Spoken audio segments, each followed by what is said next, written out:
Le procès Kabila, un jugement ou un piège d'État.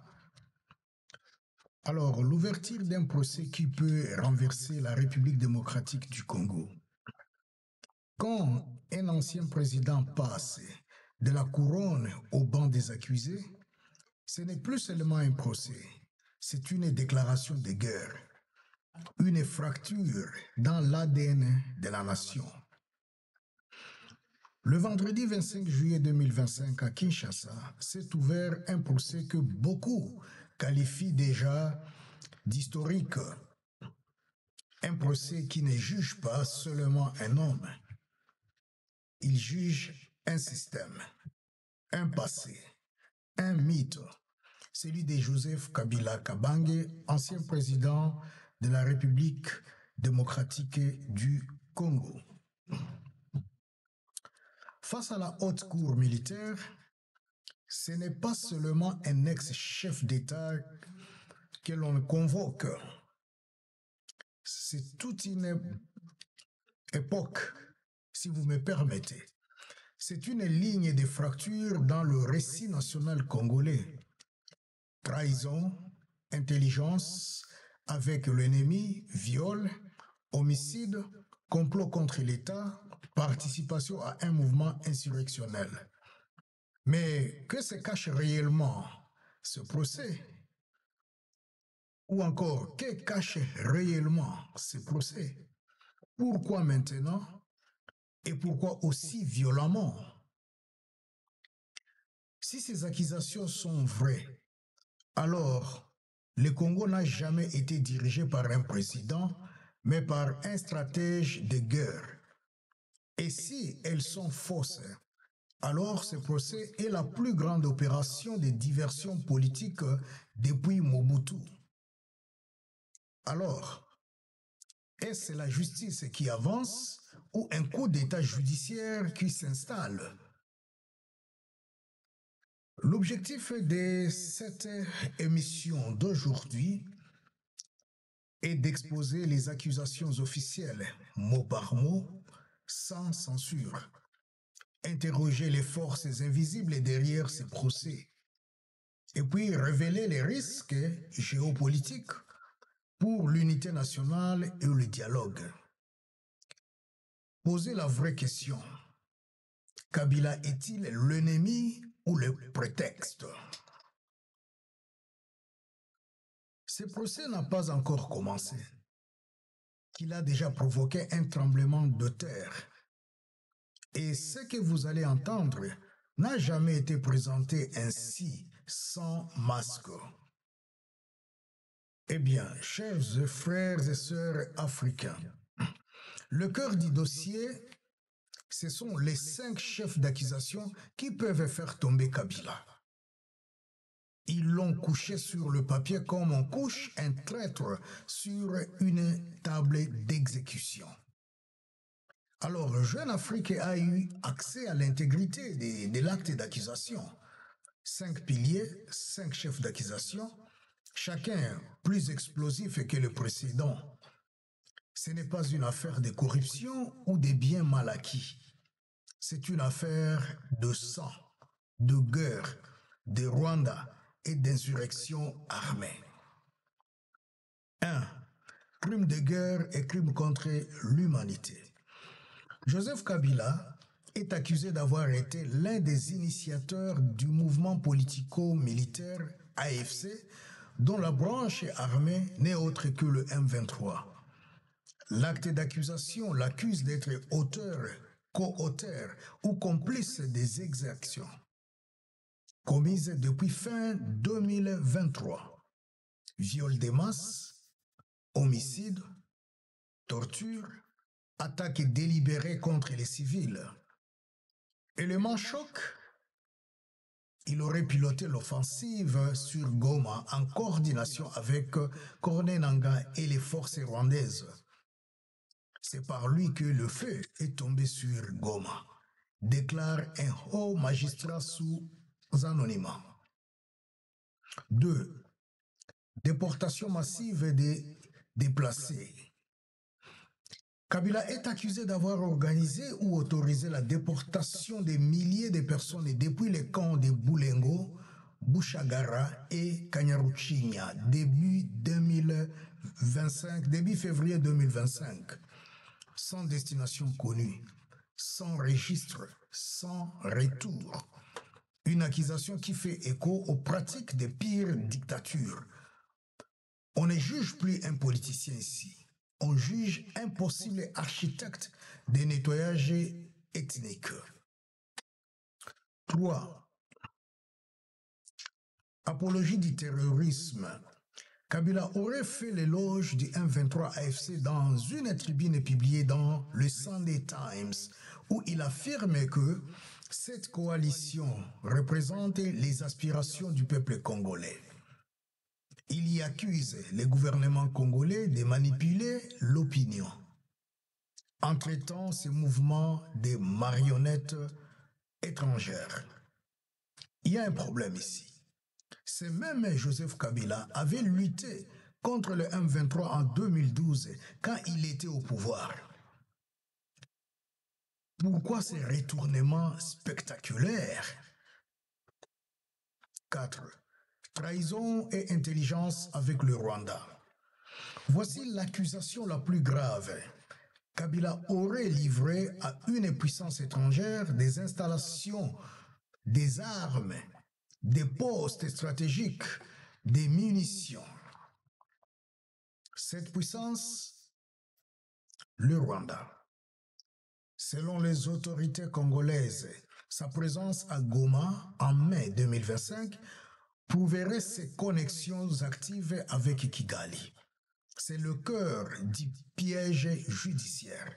L'accusé ou encore accuser l'ex-président de s'être retourné contre sa propre patrie. 5. Complot contre les institutions et incitation à l'insurrection.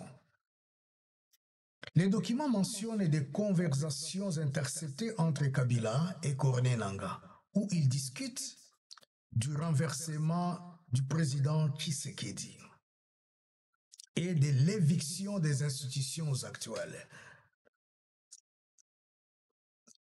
Il faut les faire tomber vite. Aurait dit Kabila selon l'acte, ça c'est selon l'acte. Il aurait aussi convoqué et dirigé des réunions secrètes avec l'AFC M23 dans le Kivu comme à l'étranger. 5 chefs d'accusation, un seul verdict possible, si cela est avéré, la prison à vie, voire plus. Mais une question obsède l'esprit de nombreux Congolais, et c'est la vérité, ou un scénario monté pour crucifier l'ombre d'un ancien roi. Retenez ceci. Le procès accuse Kabila d'avoir organisé une guerre depuis les coulisses. Il est jugé pour des faits que le monde a vus, mais dont on ne connaissait pas officiellement les commanditaires.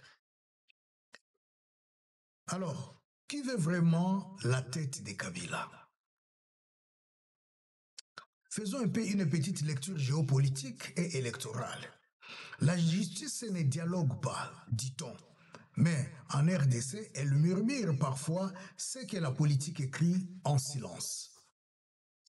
Depuis l'annonce de ce procès, une question dérange les analystes, les diplomates et même les anciens adversaires de Kabila.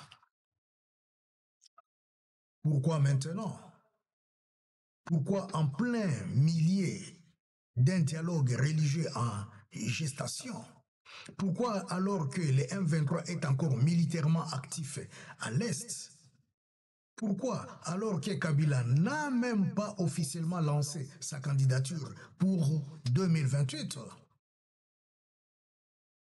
Je vais vous donner quelques hypothèses. Hypothèse numéro 1. Un procès pour bloquer un retour politique et Joseph Kabila est absent de la scène publique, mais omniprésent dans la scène invisible. Il est revenu à Goma. Il reçoit les notables. Il s'exprime à la presse étrangère.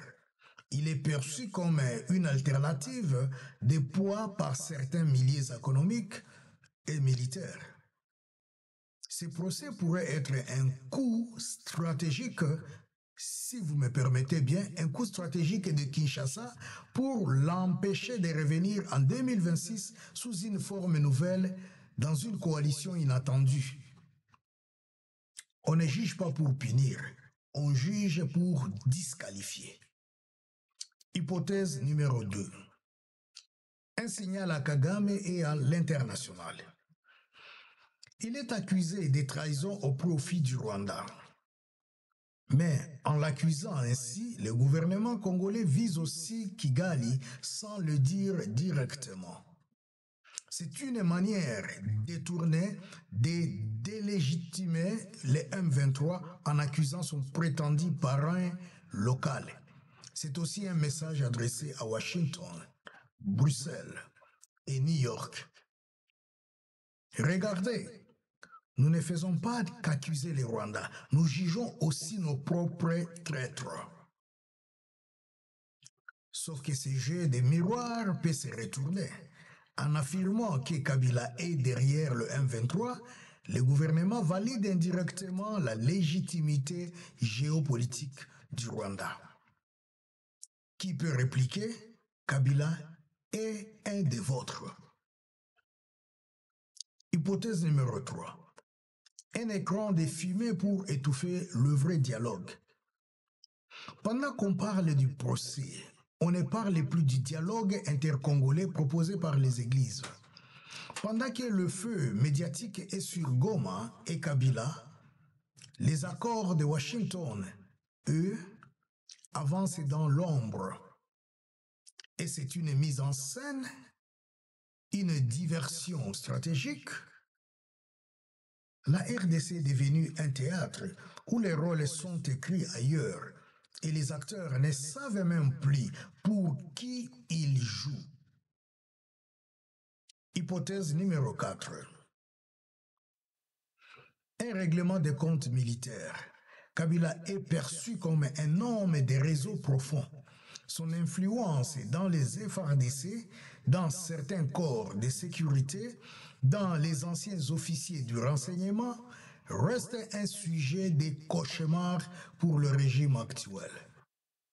Ce procès pourrait être un coup préventif militaire, briser les têtes, désorganiser les lignes, déstabiliser toute tentative de coordination de l'ombre. On ne tire pas sur un fantôme, sauf quand on sait qu'il est encore vivant.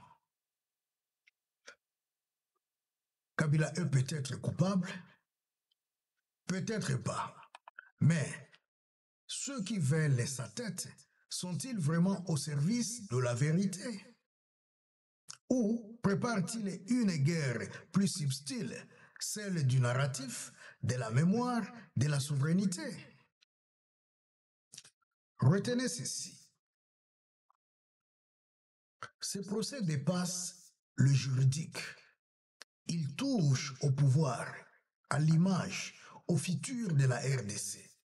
Kabila, qu'on l'aime ou pas, est en train d'être transformé en symbole utile pour plusieurs camps.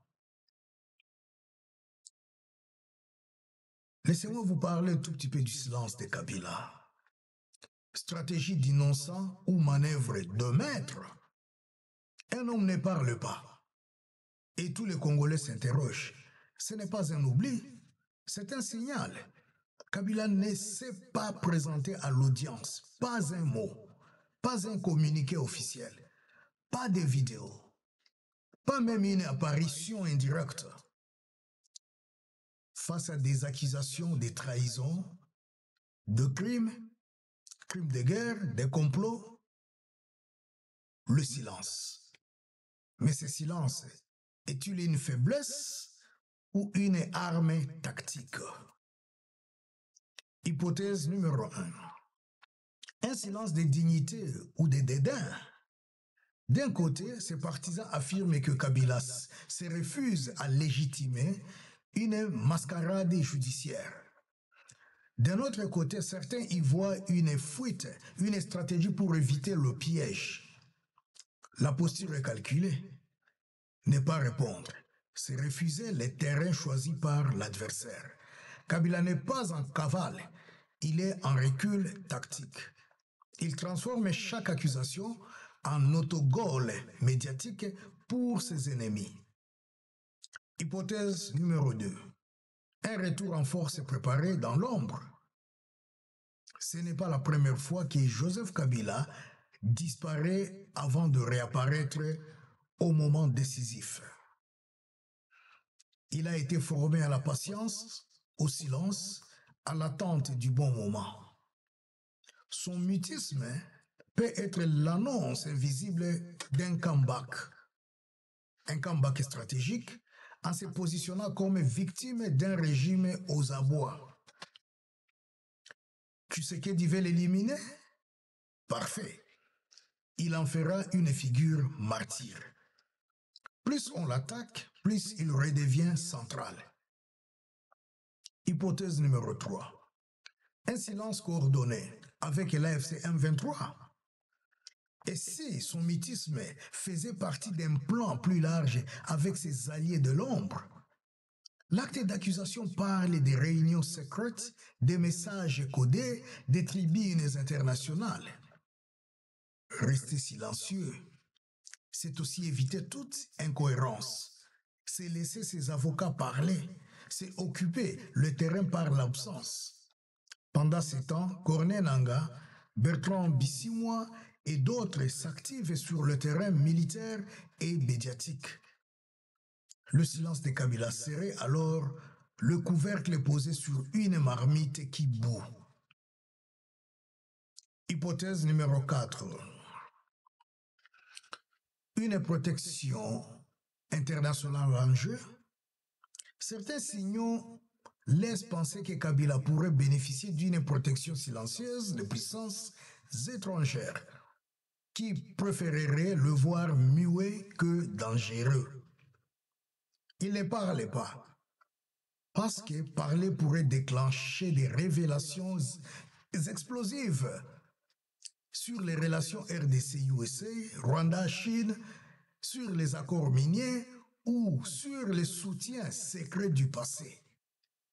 En gardant le silence, il évite d'ouvrir les boîtes de Pandore qui pourraient compromettre des acteurs bien au-delà de Kinshasa. Quand Kabila parle, il fait trembler les colonnes du temple. Mais quand il s'était, il redessine les contours invisibles du pouvoir. À vous de retenir encore. Ce silence n'est pas vide. Il est plein de stratégies. Kabila ne joue pas le jeu du procès. Il joue les jeux du temps. Alors, conséquences géopolitiques. Ce procès peut-il faire exploser la RDC? Ce procès n'est pas un simple dossier. C'est une bombe déposée au cœur d'un pays déjà fracturé. 1. Risque de fracture militaire. La loyauté mise à l'épreuve. Dans les rangs des FARDC, nombreux sont des officiers formés, nommés ou promus sous Kabila. Pour certains, il reste une figure tutélaire. Le juger comme traître, c'est risquer de fracturer la chaîne de commandement. Une armée divisée dans un pays en guerre, c'est un effondrement possible du front. Un procès mal géré pourrait entraîner des désertions, des révoltes internes ou des sabotages discrets. On ne déstabilise pas le mur porteur de la maison quand la tempête souffle déjà dehors. 2. Risque de soulèvements populaires dans l'Est. Peut-être à Goma, peut-être à Bukavu, peut-être à Kalemi, peut-être à Lubumbashi, peut-être à Kolwezi. Kabila n'est pas vu comme un criminel. Peut-être à Kinshasa aussi. Il est vu comme un bouclier historique contre les agresseurs étrangers. L'accusé de trahison pour collaboration avec le Rwanda, alors que c'est précisément l'accusation que lui-même portés en silence contre Kinshasa risquaient de déclencher des protestations populaires, des refus d'obéissance aux autorités actuelles, voire des émeutes ou sabotages dans les zones de son influence. Cela pourrait créer un effet domino dans les bastions pro-Kabila où la population voit ce procès comme une humiliation publique. 3. Crise politique à Kinshasa. Un poison pour le dialogue national. Ce procès tombe en pleine préparation d'un dialogue religieux supervisé par la CENCO et l'ECC. En lançant une telle procédure contre Kabila, les pouvoirs coupent la route à toute réconciliation nationale inclusive. Comment dialoguer avec tout le monde quand on juge les plus influents comme ennemis de la nation? Le procès fragilise la légitimité morale du dialogue. Il transforme la table de négociation en champ de mines. 4. Instrumentalisation géopolitique par les puissances étrangères. Ce procès donne des arguments en or à certains pays ou puissances qui cherchent à affaiblir la RDC sur la scène internationale. Pour le Rwanda, regardez, même vos anciens présidents travaillent avec nous. Le problème, ce n'est pas nous, c'est vous. Pour les USA ou l'ONU, vous parlez de paix, mais vous jugez vos anciens leaders en pleine guerre. Où est la cohérence? Le procès de Kabila devient une carte diplomatique jouée à New York, à Kigali, à Paris et à Pékin. 5. Réactivation des alliances dormantes dans la région. Ne sous-estimez pas la puissance du réseau Kabila dans la région des Grands Lacs. Juger l'homme, c'est activer les cellules dormantes des groupes armés, des entrepreneurs politiques, des officiers retraités, des États alliés dans l'ombre. Le procès peut rallumer des foyers de résistance. Au lieu d'enterrer le passé, il peut réveiller les fantômes d'une guerre jamais terminée. Le Congo est un volcan. Et ce procès, c'est un bâton qu'on y enfonce sans savoir sur quoi il appuie. La lave pourrait jaillir dès là où personne ne l'attendait. Retenons ceci, mes chers frères et sœurs africains. Le procès de Kabila, mal géré, peut entraîner des divisions militaires, des soulèvements populaires, un effondrement du dialogue national et une recomposition silencieuse des alliances régionales. Procès de justice ou des théâtres. Quand la justice entre en scène, parfois, c'est le pouvoir qui tire les ficelles.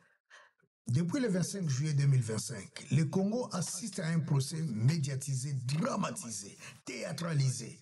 Mais la justice est-elle en train de dire le droit ou simplement de jouer une pièce écrite d'avance? Premier point, une justice au calendrier politique. À peine l'audience ouverte qu'elle est déjà reportée au 31 juillet. Pourquoi ce report? Parce que les avocats de l'État n'étaient pas prêts. Parce que l'impact médiatique du premier acte devait d'abord faire son œuvre. Le calendrier judiciaire semble étrangement calé sur les tensions politiques, les négociations en coulisses et même les sondages populaires. Ce procès avance comme une série Netflix. Épisode après épisode, toujours à l'heure où le peuple décroche ou s'indigne. Deuxième point, des acteurs au rôle trop bien défini. Le vice-ministre de la Justice, remplaçant des ministres accusés de détournement, fait des sorties tapageuses à la télévision. L'accusation est détaillée dans la presse, avant même d'être lue à l'audience. Les images de Kabila à Goma sont diffusées partout alors qu'il est absent du tribunal. Tout semble calibré pour créer un choc psychologique collectif. Ce n'est pas qu'un procès, c'est un récit de domination. On ne juge pas seulement un homme, on écrit une nouvelle version de l'histoire. Une haute cour militaire. Mais aucun militaire à la barre, ironie ou cynisme. C'est la haute cour militaire qui juge l'affaire. Mais aucune figure militaire de haut rang n'est pour l'instant convoquée. Alors que les crimes reprochés relèvent d'opérations de guerre coordonnées sur le terrain avec des officiers actifs. Une justice sélective est une justice suspecte. Le peuple congolais le sait. L'Afrique le regarde. L'absence de preuves publiques.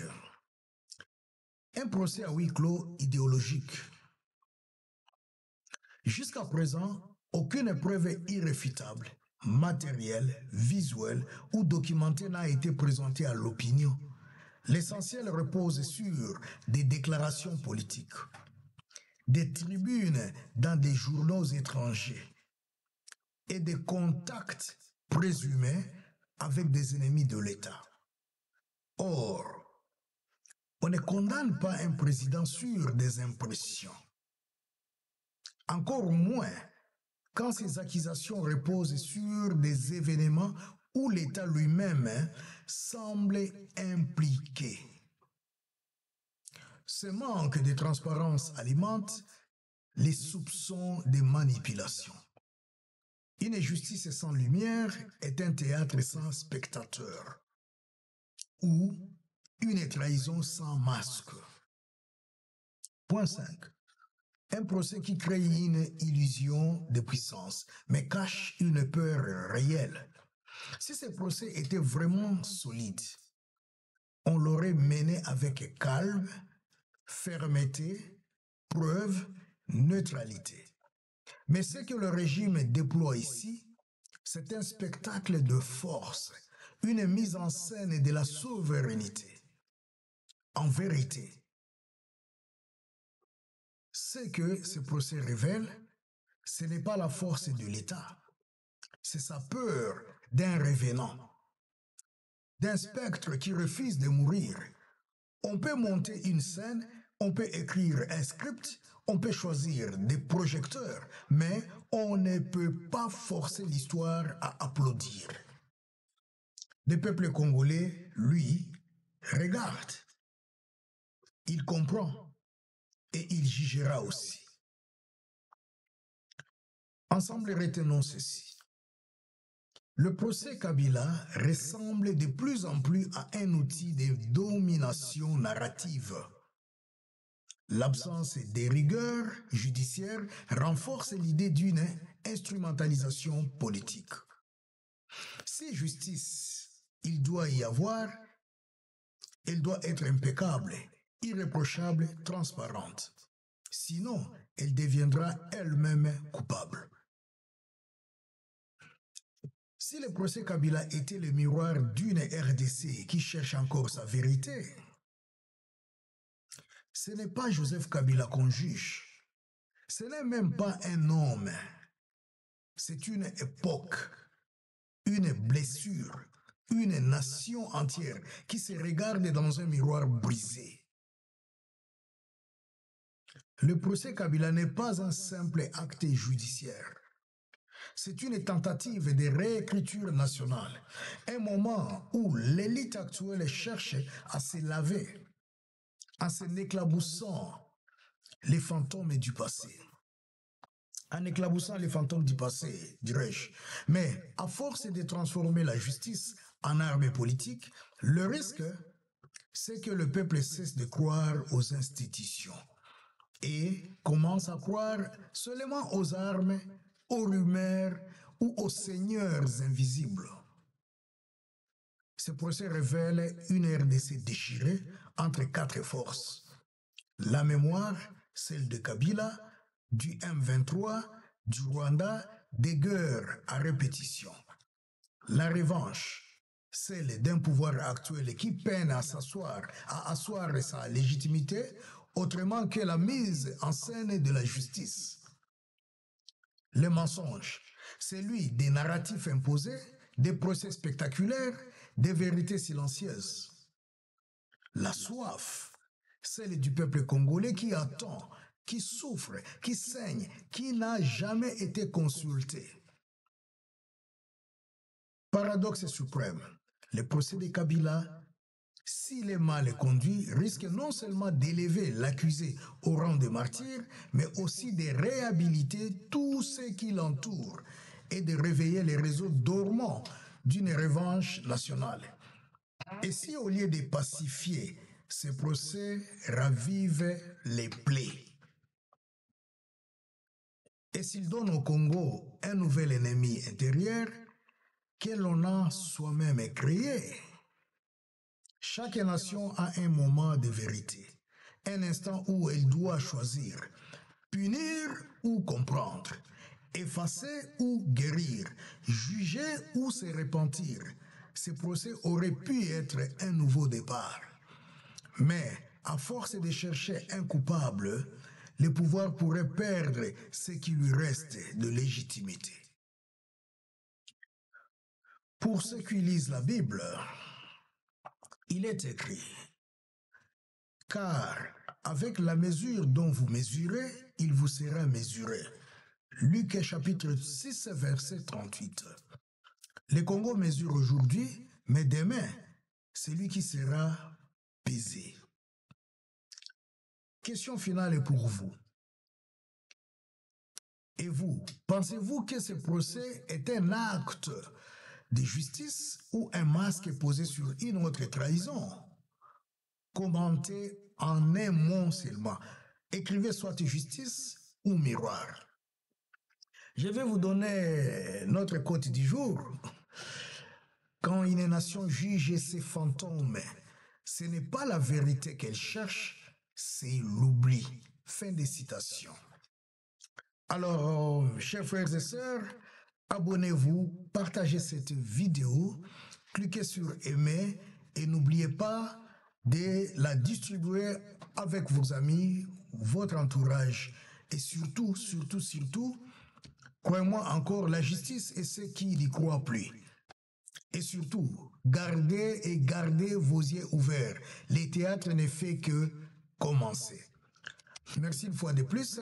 C'était la voix de Odon Boulamba. C'est sur cette note que je vais vous quitter en vous souhaitant une merveilleuse semaine. Merci, au revoir et à la prochaine.